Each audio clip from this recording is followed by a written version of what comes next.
شروع اللہ کے نام سے جو بڑا مہربان نہایت رحم والا ہے۔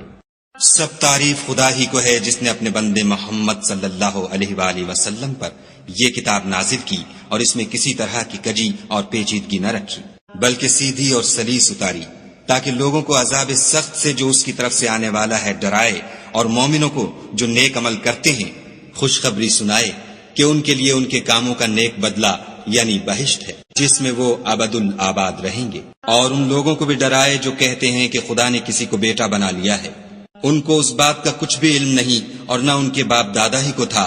یہ بڑی سخت بات ہے جو ان کے منہ سے نکلتی ہے، اور کچھ شک نہیں کہ یہ جو کچھ کہتے ہیں محض جھوٹ ہے۔ اے پیغمبر صلی اللہ علیہ وآلہ وسلم، اگر یہ اس کلام پر ایمان نہ لائیں تو شاید تم ان کے پیچھے رنج کر کر کے اپنے تئیں ہلاک کر دو گے۔ جو چیز زمین پر ہے ہم نے اس کو زمین کے لیے آرائش بنایا ہے تاکہ لوگوں کی آزمائش کریں کہ ان میں کون اچھے عمل کرنے والا ہے، اور جو چیز زمین پر ہے ہم اس کو نابود کر کے بنجر میدان کر دیں گے۔ کیا تم خیال کرتے ہو کہ غار اور لوح والے ہماری نشانیوں میں سے عجیب تھے؟ جب وہ جوان غار میں جا رہے تو کہنے لگے کہ اے ہمارے پروردگار، ہم پر اپنے ہاں سے رحمت نازل فرما اور ہمارے کام میں درستی کے سامان مہیا کر۔ تو ہم نے غار میں کئی سال تک ان کے کانوں پر نیند کا پردہ ڈالے یعنی ان کو سلائے رکھا، پھر ان کو جگہ اٹھایا تاکہ معلوم کریں کہ جتنی مدت وہ غار میں رہے دونوں جماعتوں میں سے اس کی مقدار کس کو خوب یاد ہے۔ ہم ان کے حالات تم سے صحیح صحیح بیان کرتے ہیں۔ وہ کئی جوان تھے جو اپنے پروردگار پر ایمان لائے تھے، اور ہم نے ان کو اور زیادہ ہدایت دی تھی، اور ان کے دلوں کو مربوط یعنی مضبوط کر دیا۔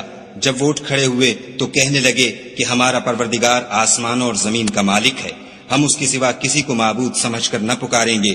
اگر ایسا کیا تو اس وقت ہم نے بعید از عقل بات کہی۔ ان ہماری قوم کے لوگوں نے اس کے سوا اور معبود بنا رکھے ہیں، بھلا یہ ان کے خدا ہونے پر کوئی کھلی دلیل کیوں نہیں لاتے؟ تو اس سے زیادہ کون ظالم ہے جو خدا پر جھوٹ افطرا کرے؟ اور جب تم نے ان مشرکوں سے اور جن کو یہ خدا کے سوا عبادت کرتے ہیں ان سے کنارہ کر لیا ہے تو غار میں چل رہو، تمہارا پروردگار تمہارے لیے اپنی رحمت وسیع کر دے گا اور تمہارے کاموں میں آسانی کے سامان مہیا کرے گا۔ اور جب سورج نکلے تو تم دیکھو کہ دھوپ ان کے غار سے داہنی طرف سمٹ جائے، اور جب غروب ہو تو ان سے بائیں طرف کترا جائے، اور وہ اس کے میدان میں تھے۔ یہ خدا کی نشانیوں میں سے ہیں، جس کو خدا ہدایت دے وہ ہدایت یاب ہے، اور جس کو گمراہ کرے تو تم اس کے لیے کوئی دوست راہ بتانے والا نہ پاؤ گے۔ اور تم ان کو خیال کرو کہ جاگ رہے ہیں حالانکہ وہ سوتے ہیں، اور ہم ان کو دائیں اور بائیں کروٹ بدلاتے تھے، اور ان کا کتا چوکھٹ پر دونوں ہاتھ پھیلائے ہوئے تھا۔ اگر تم ان کو جھانک کر دیکھتے تو پیچھ پھیر کر بھاگ جاتے اور ان سے دہشت میں آ جاتے۔ اور اسی طرح ہم نے ان کو اٹھایا تاکہ آپس میں ایک دوسرے سے دریافت کریں۔ ایک کہنے والے نے کہا کہ تم یہاں کتنی مدت رہے؟ انہوں نے کہا کہ 1 دن یا اس سے بھی کم۔ انہوں نے کہا کہ جتنی مدت تم رہے ہو تمہارا پروردگار ہی اس کو خوب جانتا ہے۔ تو اپنے میں سے کسی کو یہ روپیہ دے کر شہر کو بھیجو، وہ دیکھے کہ نفیس کھانا کون سا ہے تو اس میں سے کھانا لے آئے، اور آہستہ آہستہ آئے جائے، اور تمہارا حال کسی کو نہ بتائے۔ اگر وہ تم پر دسترس پالیں گے تو تمہیں سنگسار کر دیں گے یا پھر اپنے مذہب میں داخل کر لیں گے، اور اس وقت تم کبھی فلاح نہیں پاؤ گے۔ اور اسی طرح ہم نے لوگوں کو ان کے حال سے خبردار کر دیا تاکہ وہ جانیں کہ خدا کا وعدہ سچا ہے، اور یہ کہ قیامت جس کا وعدہ کیا جاتا ہے اس میں کچھ شک نہیں۔ اس وقت لوگ ان کے بارے میں باہم جھگڑنے لگے اور کہنے لگے کہ ان کے غار پر عمارت بنا دو۔ ان کا پروردگار ان کے حال سے خوب واقف ہے۔ جو لوگ ان کے معاملے میں غلبہ رکھتے تھے وہ کہنے لگے کہ ہم ان کے غار پر مسجد بنائیں گے۔ بعض لوگ اٹکل پچو کہیں گے کہ وہ 3 تھے اور چوتھا ان کا کتا تھا، اور بعض کہیں گے کہ وہ 5 تھے اور چھٹا ان کا کتا تھا، اور بعض کہیں گے کہ وہ 7 تھے اور 8واں ان کا کتا تھا۔ کہہ دو کہ میرا پروردگار ہی ان کے شمار سے خوب واقف ہے۔ ان کو جانتے بھی ہیں تو تھوڑے ہی لوگ جانتے ہیں، تو تم ان کے معاملے میں گفتگو نہ کرنا مگر سرسری سی گفتگو، اور نہ ان کے بارے میں ان میں سے کسی سے کچھ دریافت ہی کرنا، اور کسی کام کی نسبت نہ کہنا کہ میں اسے کل کر دوں گا، مگر انشاءاللہ کہہ کر یعنی اگر خدا چاہے تو کر دوں گا۔ اور جب خدا کا نام لینا بھول جاؤ تو یاد آنے پر لے لو، اور کہہ دو کہ امید ہے کہ میرا پروردگار مجھے اس سے بھی زیادہ ہدایت کی باتیں بتائے۔ اور اصحاب کہف اپنے غار میں 9 اوپر 300 سال رہے۔ کہہ دو کہ جتنی مدت وہ رہے اسے خدا ہی خوب جانتا ہے، اسی کو آسمانوں اور زمین کی پوشیدہ باتیں معلوم ہیں، وہ کیا خوب دیکھنے والا اور کیا خوب سننے والا ہے، اس کے سوا ان کا کوئی کارساز نہیں، اور نہ وہ اپنے حکم میں کسی کو شریک کرتا ہے۔ اور اپنے پروردگار کی کتاب کو جو تمہارے پاس بھیجی جاتی ہے پڑھتے رہا کرو، اس کی باتوں کو کوئی بدلنے والا نہیں، اور اس کے سوا تم کہیں پناہ بھی نہیں پاؤ گے۔ اور جو لوگ صبح و شام اپنے پروردگار کو پکارتے اور اس کی خوشنودی کے طالب ہیں، ان کے ساتھ صبر کرتے رہو، اور تمہاری نگاہیں ان میں سے گزر کر اور طرف نہ دوڑیں کہ تم آرائش زندگانی دنیا کے خواستگار ہو جاؤ۔ اور جس شخص کے دل کو ہم نے اپنی یاد سے غافل کر دیا ہے اور وہ اپنی خواہش کی پیروی کرتا ہے اور اس کا کام حد سے بڑھ گیا ہے، اس کا کہا نہ ماننا۔ اور کہہ دو کہ لوگو یہ قرآن تمہارے پروردگار کی طرف سے برحق ہے، تو جو چاہے ایمان لائے اور جو چاہے کافر رہے۔ ہم نے ظالموں کے لیے دوزخ کی آگ تیار کر رکھی ہے، جس کی قناتیں ان کو گھیر رہی ہوں گی، اور اگر فریاد کریں گے تو ایسے کھولتے ہوئے پانی سے ان کی دادرسی کی جائے گی جو پگھلے ہوئے تانبے کی طرح گرم ہوگا، اور جو منہوں کو بھون ڈالے گا ان کے پینے کا پانی بھی برا اور آرام گاہ بھی بری۔ اور جو ایمان لائے اور کام بھی نیک کرتے رہے تو ہم نیک کام کرنے والوں کا اجر ضائع نہیں کرتے۔ ایسے لوگوں کے لیے ہمیشہ رہنے کے باغ ہیں جن میں ان کے محلوں کے نیچے نہریں بہ رہی ہیں، ان کو وہاں سونے کے کنگن پہنائے جائیں گے، اور وہ باریک دیبا اور اطلس کے سبز کپڑے پہنا کریں گے، اور تختوں پر تکیے لگا کر بیٹھا کریں گے۔ کیا خوب بدلہ اور کیا خوب آرام گاہ ہے۔ اور ان سے دو شخصوں کا حال بیان کرو جن میں سے ایک کو ہم نے انگور کے 2 باغ عنایت کیے تھے، اور ان کے گردا گرد کھجوروں کے درخت لگا دیے تھے، اور ان کے درمیان کھیتی پیدا کر دی تھی۔ دونوں باغ کثرت سے پھل لاتے اور اس کی پیداوار میں کسی طرح کی کمی نہ ہوتی، اور دونوں میں ہم نے ایک نہر بھی جاری کر رکھی تھی۔ اور اس طرح اس شخص کو ان کی پیداوار ملتی رہتی تھی۔ تو ایک دن جبکہ وہ اپنے دوست سے باتیں کر رہا تھا، کہنے لگا کہ میں تم سے مال و دولت میں بھی زیادہ ہوں، اور جتھے اور جماعت کے لحاظ سے بھی زیادہ عزت والا ہوں۔ اور ایسی شیخیوں سے اپنے حق میں ظلم کرتا ہوا اپنے باغ میں داخل ہوا، کہنے لگا کہ میں نہیں خیال کرتا کہ یہ باغ کبھی تباہ ہو، اور نہ خیال کرتا ہوں کہ قیامت برپا ہو، اور اگر میں اپنے پروردگار کی طرف لوٹایا بھی جاؤں تو وہاں ضرور اس سے اچھی جگہ پاؤں گا۔ تو اس کا دوست جو اس سے گفتگو کر رہا تھا کہنے لگا کہ کیا تم اس خدا سے کفر کرتے ہو جس نے تم کو مٹی سے پیدا کیا، پھر نطفے سے، پھر تمہیں پورا مرد بنایا؟ مگر میں تو یہ کہتا ہوں کہ خدا ہی میرا پروردگار ہے، اور میں اپنے پروردگار کے ساتھ کسی کو شریک نہیں کرتا۔ اور بھلا جب تم اپنے باغ میں داخل ہوئے تو تم نے ماشاء اللہ لا قوت الا باللہ کیوں نہ کہا؟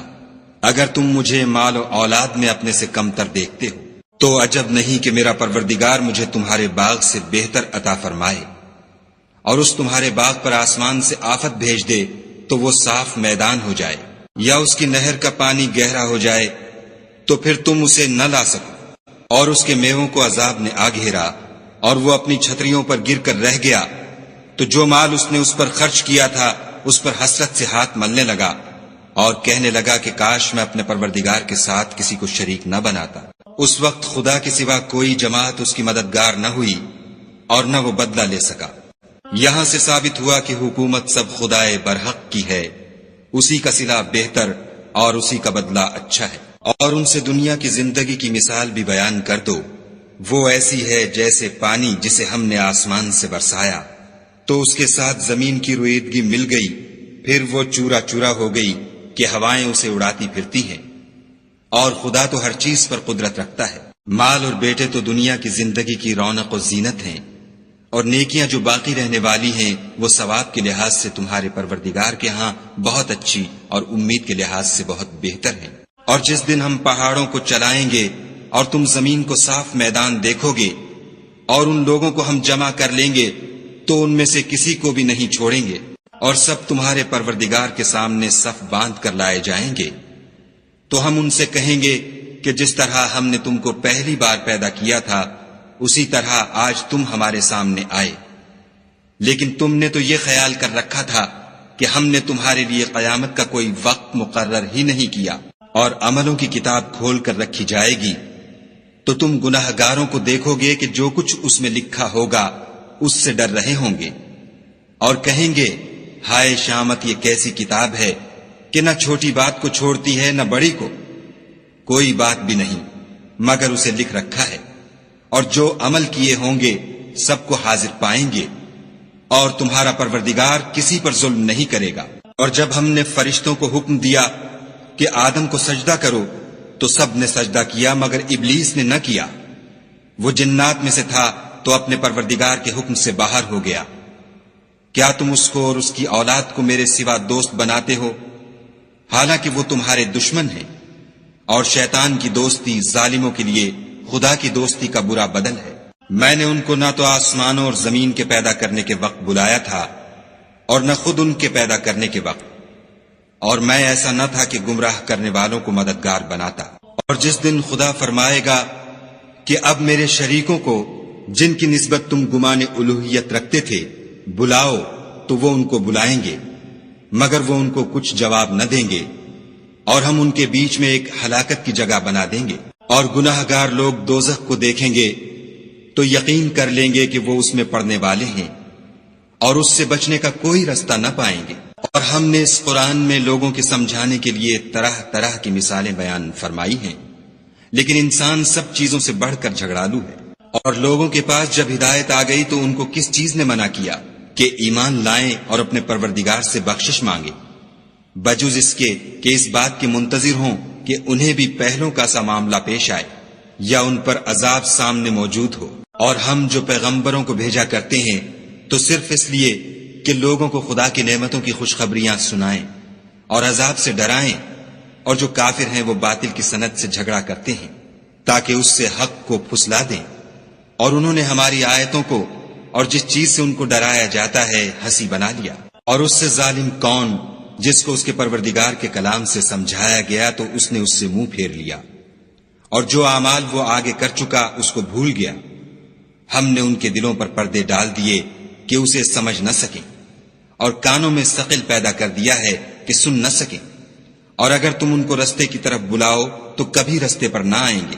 اور تمہارا پروردگار بخشنے والا صاحب رحمت ہے، اگر وہ ان کے کرتوتوں پر ان کو پکڑنے لگے تو ان پر جھٹ عذاب بھیج دے، مگر ان کے لیے ایک وقت مقرر کر رکھا ہے کہ اس کے عذاب سے کوئی پناہ کی جگہ نہ پائیں گے۔ اور یہ بستیاں جو ویران پڑی ہیں، جب انہوں نے کفر سے ظلم کیا تو ہم نے ان کو تباہ کر دیا اور ان کی تباہی کے لیے ایک وقت مقرر کر دیا تھا۔ اور جب موسیٰ نے اپنے شاگرد سے کہا کہ جب تک میں دو دریاؤں کے ملنے کی جگہ نہ پہنچ جاؤں ہٹنے کا نہیں، خواہ برسوں چلتا رہوں۔ جب ان کے ملنے کے مقام پر پہنچے تو اپنی مچھلی بھول گئے تو اس نے دریا میں سرنگ کی طرح اپنا رستہ بنا لیا۔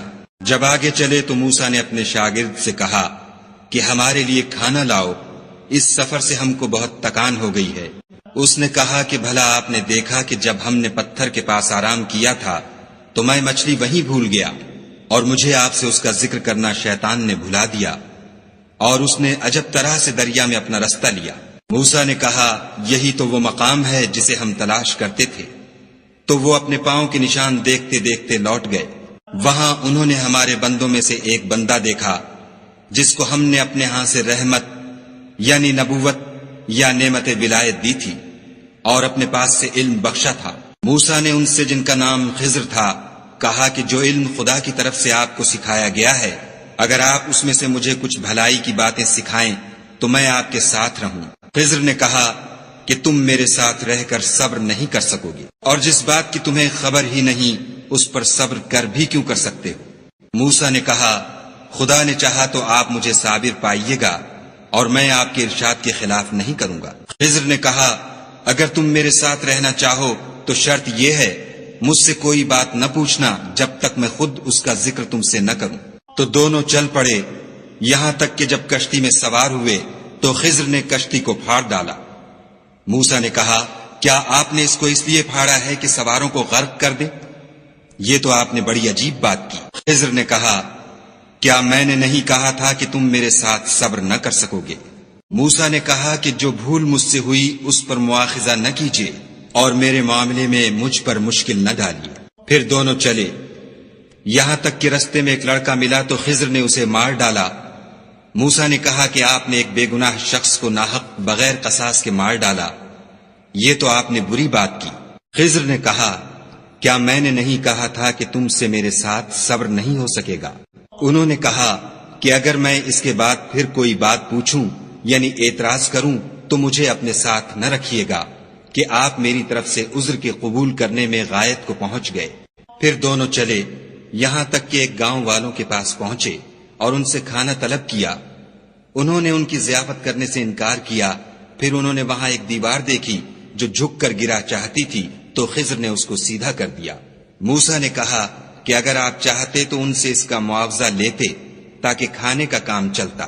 خضر نے کہا کہ اب مجھ میں اور تم میں علیحدگی، مگر جن باتوں پر تم صبر نہ کر سکے میں ان کا تمہیں بھید بتائے دیتا ہوں کہ وہ جو کشتی تھی غریب لوگوں کی تھی جو دریا میں محنت کر کے یعنی کشتیاں چلا کر گزارا کرتے تھے، اور ان کے سامنے کی طرف ایک بادشاہ تھا جو ہر ایک کشتی کو زبردستی چھین لیتا تھا، تو میں نے چاہا کہ اسے عیب دار کر دوں تاکہ وہ اسے غصب نہ کر سکے۔ اور وہ جو لڑکا تھا اس کے ماں باپ دونوں مومن تھے، ہمیں اندیشہ ہوا کہ وہ بڑا ہو کر بد کردار ہوگا، کہیں ان کو سرکشی اور کفر میں نہ پھنسا دے، تو ہم نے چاہا کہ ان کا پروردگار اس کی جگہ ان کو اور بچہ عطا فرمائے جو پاک تینتی میں بہتر اور محبت میں زیادہ قریب ہو۔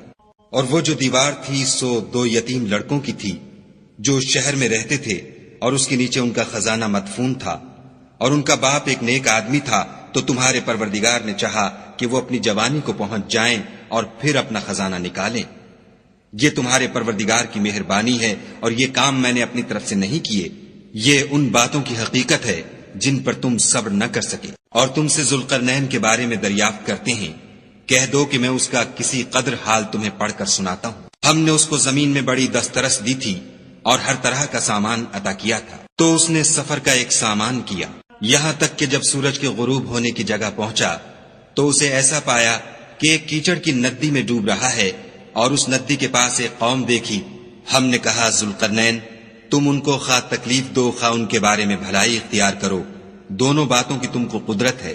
ذوالقرنین نے کہا کہ جو کفر و بد کرداری سے ظلم کرے گا اسے ہم عذاب دیں گے، پھر جب وہ اپنے پروردگار کی طرف لوٹایا جائے گا تو وہ بھی اسے بڑا عذاب دے گا، اور جو ایمان لائے گا اور عمل نیک کرے گا اس کے لیے بہت اچھا بدلہ ہے، اور ہم اپنے معاملے میں اس پر کسی طرح کی سختی نہیں کریں گے بلکہ اس سے نرم بات کہیں گے۔ پھر اس نے ایک اور سامان سفر کا کیا، یہاں تک کہ سورج کے طلوع ہونے کے مقام پر پہنچا تو دیکھا کہ وہ ایسے لوگوں پر طلوع کرتا ہے جن کے لیے ہم نے سورج کے اس طرف کوئی اوٹ نہیں بنائی تھی۔ حقیقت الحال یوں تھی، اور جو کچھ اس کے پاس تھا ہم کو سب کی خبر تھی۔ پھر اس نے ایک اور سامان کیا، یہاں تک کہ 2 دیواروں کے درمیان پہنچا تو دیکھا کہ ان کے اس طرف کچھ لوگ ہیں کہ بات کو سمجھ نہیں سکتے۔ ان لوگوں نے کہا کہ ذوالقرنین یاجوج اور ماجوج زمین میں فساد کرتے رہتے ہیں، بھلا ہم آپ کے لیے خرچ کا انتظام کر دیں کہ آپ ہمارے اور ان کے درمیان ایک دیوار کھینچ دیں۔ ذوالقرنین نے کہا کہ خرچ کا جو مقدور خدا نے مجھے بخشا ہے وہ بہت اچھا ہے، تم مجھے قوت بازو سے مدد دو، میں تمہارے اور ان کے درمیان ایک مضبوط اوٹ بنا دوں گا۔ تو تم لوہے کے بڑے بڑے تختے لاؤ۔ چنانچہ کام جاری کر دیا گیا، یہاں تک کہ جب اس نے دونوں پہاڑوں کے درمیان کا حصہ برابر کر دیا اور کہا کہ اب اسے دھونکو، یہاں تک کہ جب اس کو دھونک دھونک کر آگ کر دیا تو کہا کہ اب میرے پاس تانبا لاؤ کہ اس پر پگھلا کر ڈال دوں۔ پھر ان میں یہ قدرت نہ رہی کہ اس پر چڑھ سکیں، اور نہ یہ طاقت رہی کہ اس میں نقب لگا سکیں۔ بولا کہ یہ میرے پروردگار کی مہربانی ہے، جب میرے پروردگار کا وعدہ آ پہنچے گا تو اس کو ڈھا کر ہموار کر دے گا، اور میرے پروردگار کا وعدہ سچا ہے۔ اس روز ہم ان کو چھوڑ دیں گے کہ روئے زمین پر پھیل کر ایک دوسرے میں گھس جائیں گے، اور سور پھونکا جائے گا تو ہم سب کو جمع کر لیں گے، اور اس روز جہنم کو کافروں کے سامنے لائیں گے جن کی آنکھیں میری یاد سے پردے میں تھیں اور وہ سننے کی طاقت نہیں رکھتے تھے۔ کیا کافر یہ خیال کرتے ہیں کہ وہ ہمارے بندوں کو ہمارے سوا اپنا کارساز بنائیں گے؟ تو ہم خفا نہیں ہوں گے، ہم نے ایسے کافروں کے لیے جہنم کی مہمانی تیار کر رکھی ہے۔ کہہ دو کہ ہم تمہیں بتائیں جو عملوں کے لحاظ سے بڑے نقصان میں ہیں، وہ لوگ جن کی صحیح دنیا کی زندگی میں برباد ہو گئی اور وہ یہ سمجھے ہوئے ہیں کہ اچھے کام کر رہے ہیں۔ یہ وہ لوگ ہیں جنہوں نے اپنے پروردگار کی آیتوں اور اس کے سامنے جانے سے انکار کیا، تو ان کے اعمال ضائع ہو گئے، اور ہم قیامت کے دن ان کے لیے کچھ بھی وزن قائم نہیں کریں گے. یہ ان کی سزا ہے یعنی جہنم، اس لیے کہ انہوں نے کفر کیا اور ہماری آیتوں اور ہمارے پیغمبروں کی ہنسی اڑائی. جو لوگ ایمان لائے اور عمل نیک کیے ان کے لیے بہشت کے باغ مہمانی ہوں گے، ہمیشہ ان میں رہیں گے اور وہاں سے مکان بدلنا نہ چاہیں گے. کہہ دو کہ اگر سمندر میرے پروردگار کی باتوں کے لکھنے کے لیے سیاہی ہو تو قبل اس کے کہ میرے پروردگار کی باتیں تمام ہوں سمندر ختم ہو جائے، اگرچہ ہم ویسا ہی اور اس کی مدد کو لائیں. کہہ دو کہ میں تمہاری طرح کا ایک بشر ہوں، البتہ میری طرف وہی آتی ہے کہ تمہارا معبود وہی ایک معبود ہے. تو جو شخص اپنے پروردگار سے ملنے کی امید رکھے چاہیے کہ عمل نیک کرے اور اپنے پروردگار کی عبادت میں کسی کو شریک نہ بنائے.